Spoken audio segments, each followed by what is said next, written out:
restrictions on moral behaviour, the abuses of alcohol.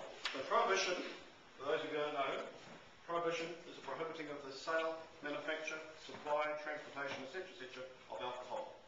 Alright? So in the United States, between 1920 and 32, over a 12-year period, no alcohol. Okay? None of Mum's fantastic ginger beer with a bit of a kick to it, etc. Nothing. Alright?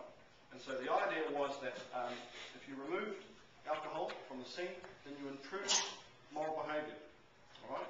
You got the saloons closed down, you got Dad at home, he was spending time with his family rather than drinking their wages down the drain. Alright? The downside of this, what's being asked for this question, is the fact that it didn't work. What happens is that people don't stop drinking.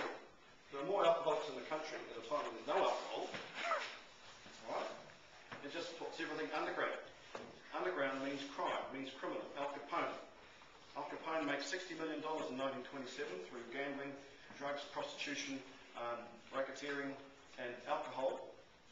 But it's just described himself as a small businessman. Alright? Because of course he can't declare the fact that most of it was taken from illegal things.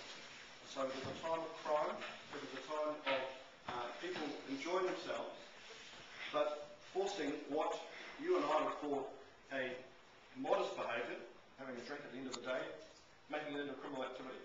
So what basically happens is it makes most Americans criminals. Right?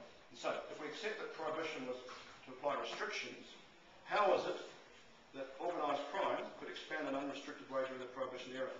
So, Mum and Dad were having a few drinks. Now, criminals come to operate, helping Mum and Dad have a few drinks. Alright? It criminalises a large section of society.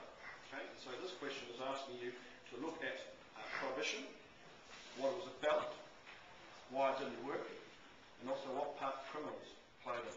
Alright? And so you've got a series of possible issues there to look at as far as questions are concerned. Who was driving the idea of prohibition?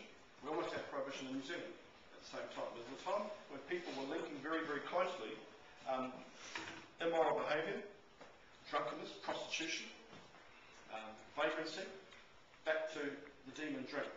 All right? Get rid of the demon drink, suddenly clean up all the streets. Well, it didn't quite work that way. All right? It was too simplistic sort of like that. Okay? So this is quite an interesting one to do. We've had some good assessments come out of this area in the past. All right? And so again, what is the key words to understand in that one, to me, would be moral behaviour. Moral behaviour. Okay? Moral behaviour hints that behaviour is acceptable by others. All right? As we know from our New Zealand studies, cannibalism and infanticide was not moral behaviour.